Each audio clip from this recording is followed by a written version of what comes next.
Hi friends, we just got through filming our straight leg ankle dorsiflexion class and wanted to just offer you a couple different tweaks for how to shape this to your proportions and kind of acknowledge some of the ways that limb length and hip width to ankle ratios might change things for you.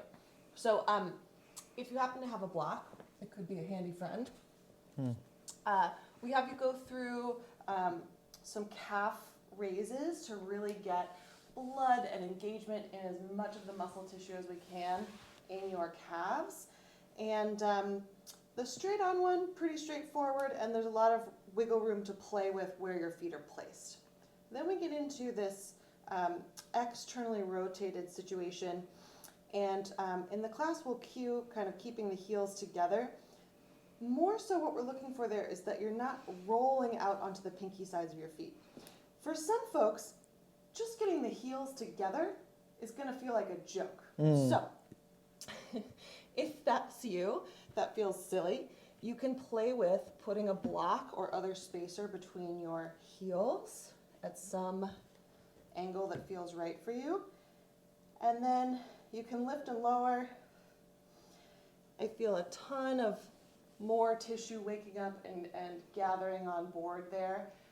And I don't feel like I'm trying to cram my inner thighs into each other. Yeah, at the same time. and even to that end, if you can just park on that Yeah. block, even if you don't move the block with you necessarily as you come up, it can be a really nice reference point, because what we're doing in external rotation here is sort of working at end range. And one thing we know is that our bodies really want to try to do some sneaky things to get out of that end range. So you might start really externally rotated, start doing some heel lifts, and then before you know it, you're setting your heels down wider. So the block could just be like a sort of reference point of, oh, I'm going to try to set them down near the block.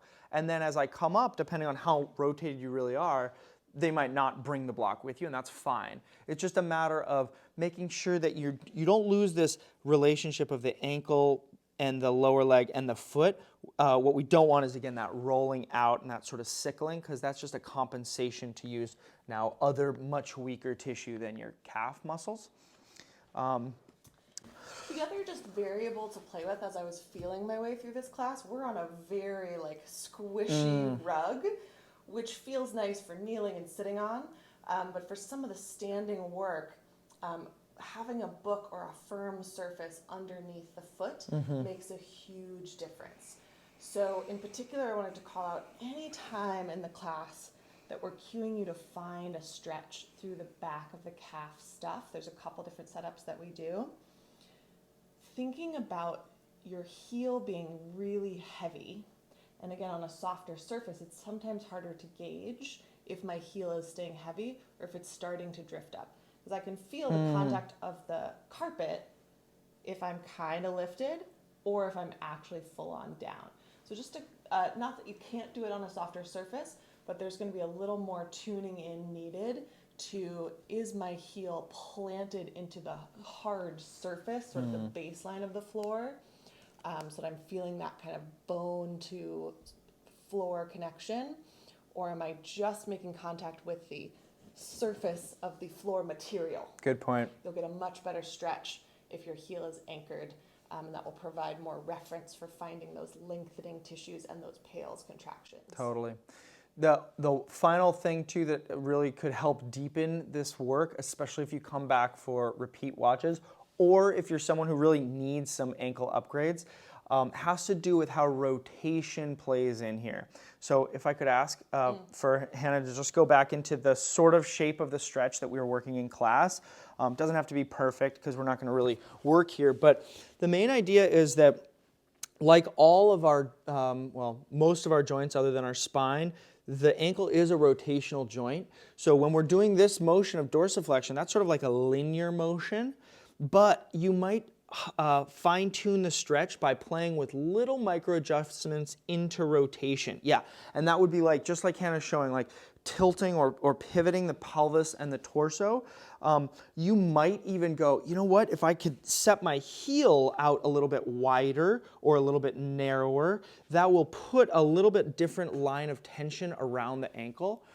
And that's where you might find the juiciest stretch.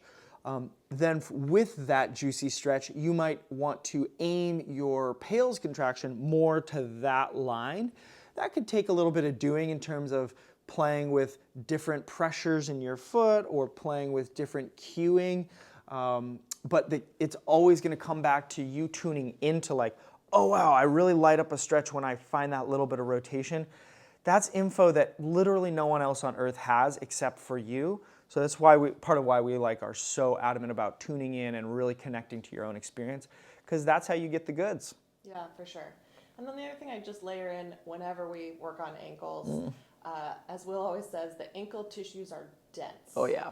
And we notice that for most folks, it can be harder to find sensations of stretch and sensations of contraction the first time you're in all of these positions. Totally. So just want to totally normalize that.